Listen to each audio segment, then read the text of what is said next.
Good morning, everyone, to the last press conference, possibly until the end of this year, of the S&D Group with our Group President, Iratxe García Perez.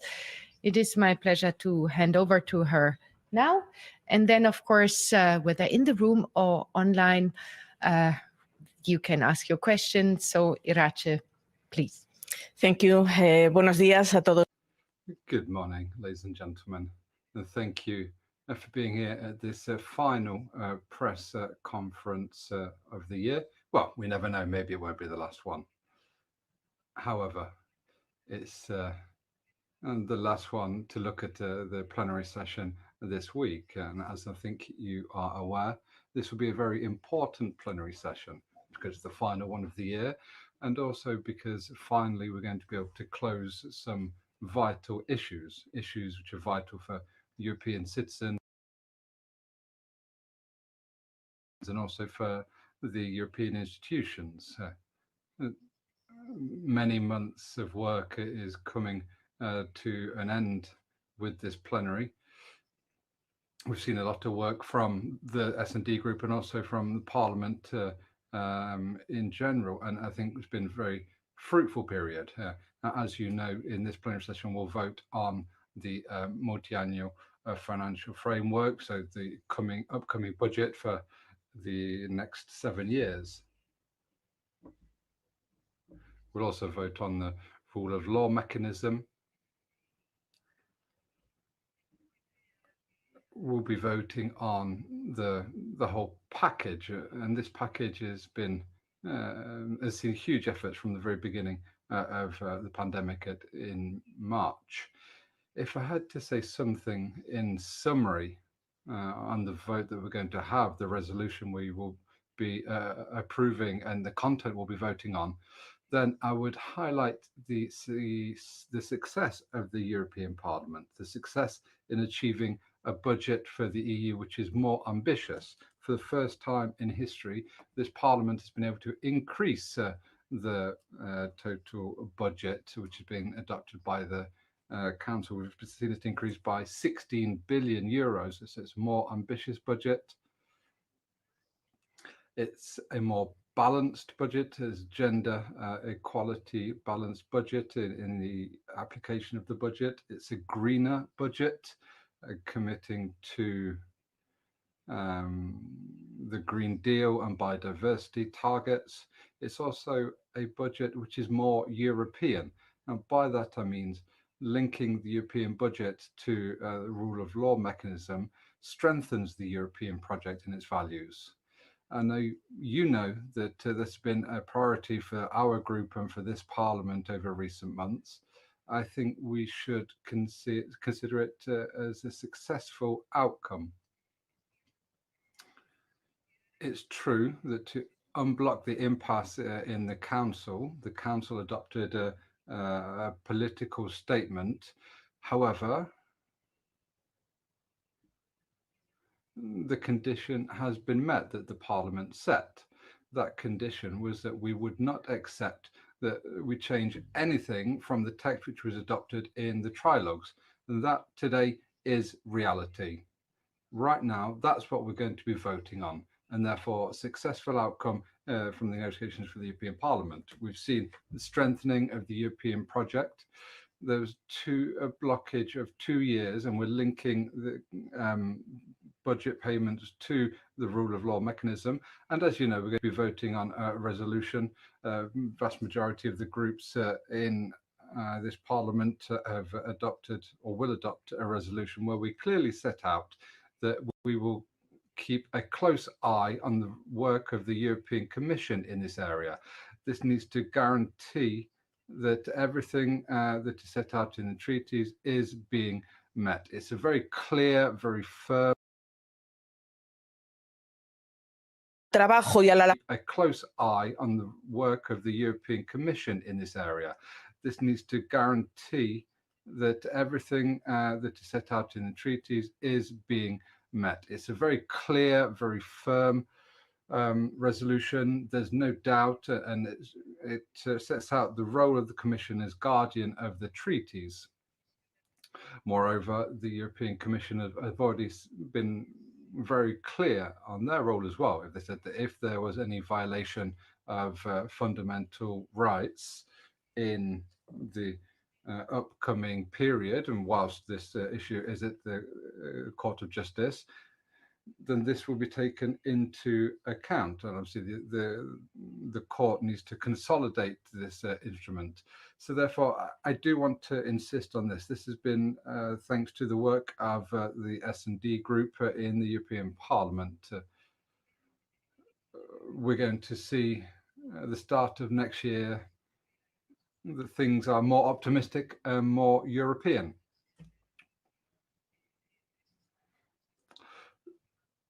So that's one thing we'll be looking at, the budget and the rule of law mechanism. In addition, in this plenary, we're also going to address the need to look at other points, for example, climate aims. And there's one thing which I think is absolutely essential and that people are really paying attention to, and that's the vaccination strategy. And that's something that's going to be debated this week in plenary as well. I think this is another success story across the EU. We need to ensure that everyone in Europe has access to a vaccination at an affordable price, and it needs to be safe. That's the message we want to convey. We need to ensure equality of access to vaccination, both within the EU and also outside the EU as well. We need to include the external dimension so that we can ensure that countries outside the EU that perhaps don't have the same opportunities that we do can also have access to the vaccination, and we need to set out a strategy for that.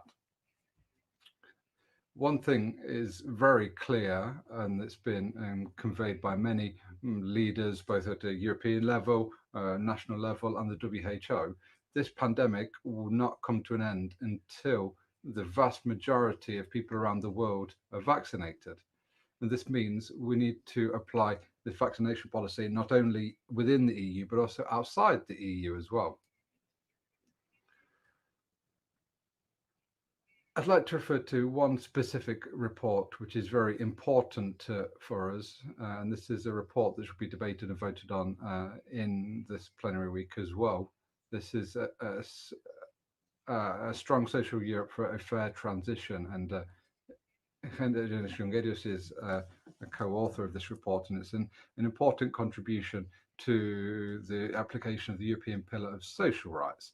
I'm sure you know this is a key issue for us as a group. It's time for the European Commission to propose an ambitious implementation plan for this. We're expecting this in February, and hopefully we'll be able to confirm this in the Social Summit in Porto in May. It will be one of the priorities of the Portuguese presidency, and it puts social aims at the same level as economic and environmental aims, with aims, indicators which can be measured. And so we can really take stock of how we're doing with implementing the social pillar. And it's a time to allow us to work for people. Let's remember the Gothenburg Social Summit in 2017. Well, now we have the Social Summit in Porto, and we have to ensure that we achieve these social rights, which, as I say, are a priority for us in our political group. And it also includes economic governance and the economic semester process. We are calling for investment in social issues as well. The Portuguese presidency will be a fantastic presidency. There's no doubt in that. And they're going to have to apply all of the decisions that we are approving in this plenary.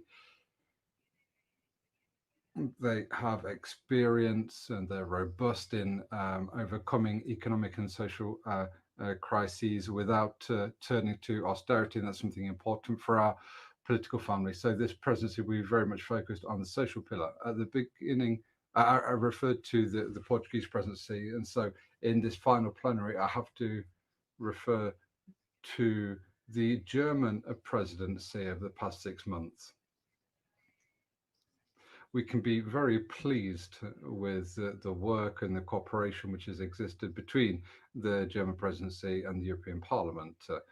I think it's been a very fruitful presidency, and they've shown their capacity to work, to understand, to focus on dialogue, and it's led us to this point where we are now.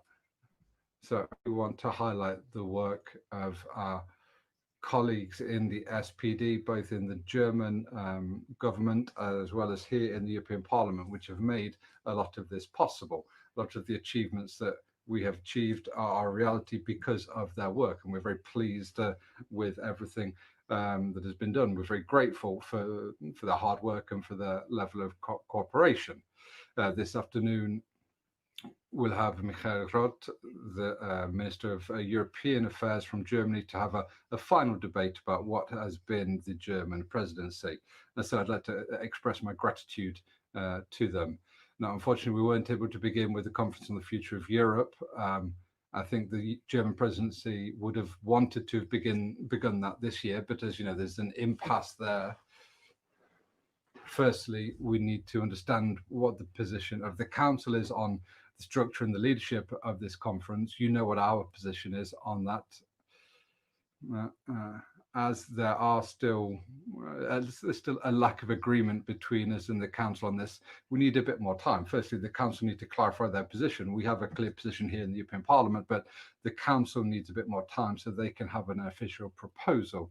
And then obviously we need to negotiate with them. But that's one thing which is still pending. Finally, I'd like to refer to something which is taking up a lot of space in the news over recent weeks, and above all this past week, and these are the negotiations with the UK. Negotiations for future agreement with the UK. There have been lots of different interpretations over recent days. I want to be very clear about the position of our group on this. Firstly, no deal, that's the worst scenario. That's the worst thing that we could see right now, that the negotiations don't come to a good outcome, because this would be bad news for Europe, bad news for the UK, and bad news for citizens both in the UK and the EU. We would like to reiterate the fact that we address those outstanding issues in the negotiation. Now, clearly, time is running short, and that's the concern that we have. And we have this concern because we need to assume our role, our responsibility and obligation as the European Parliament. We need to scrutinize the content of an agreement, if there is an agreement, and then be able to set out our position on that. For the time being, it's very difficult to see how that's going to be done. But we can still achieve it. We can still achieve it with this time. I don't want to set out a deadline or a timeline, but I would say, I think if there is a conclusion to negotiations this week, then it could be done. And then the European Parliament would have to have immediate access to all of the information to the final agreement. Then we could try to achieve that and set out our position. However, it is difficult, but I think there is still time. Clearly, if we get to the end of this week and there's no agreement and negotiations continue into next week, I think it'd be virtually impossible for the European Parliament to do its work. What the negotiators should do in that case is look at the legal alternatives to make it possible that on the 1st of January, there is a manageable situation. Now, what do I mean when I say manageable situation? You know what the European Parliament's position is on application of provisional measures. We are against this because it goes against the work, the responsibility, the obligation of this Parliament, and we need to assume our responsibility. A provisional application of these measures without the European Parliament having taken its view on this, well, it's a difficult situation, and we couldn't allow it. So that's why we are against the provisional application of an agreement. What negotiators should do is that on Friday, if we vote in the Parliament some contingency measures, then the negotiators should assume that on the 1st of January 2021, these contingency measures would be implemented until such point that the European Parliament has been able to study the content of the agreement and given its opinion via a vote. I think that's possible. We need to look at how much leeway we have to achieve that. But we are talking about a very important negotiation, and up until the very last moment, we will be pushing to try and ensure that this can be an agreement which is highly expected by everyone. And so there is some leeway this week, and if that's not the case, we need to look at the legal alternatives to try and resolve the situation that we'll be faced with. Thank you. Thanks a lot, Iratxe. I have a look around if there are any questions here. I check with the team and on the screen. I think that is not the case. Then I would like to thank again Iratxe, and I would like to wish you all a good end of the year, hopefully one that still leaves some time to take some rest. If we don't see each other again, then of course a Merry Christmas to all of you and your families. And again, thanks a lot to Iratxe and all the team. Merci. Thank you, everybody, and quiero aprovechar esta. I'd like to take the opportunity, this final opportunity to speak to you, to wish you a Merry Christmas, and I'd like to thank all of our staff in the Parliament that have made our work possible in the conditions we've faced over recent months. Thank you to the interpreters as well, says the speaker. Thank you for all your work during this very important year, and I truly hope that 2021 will be a year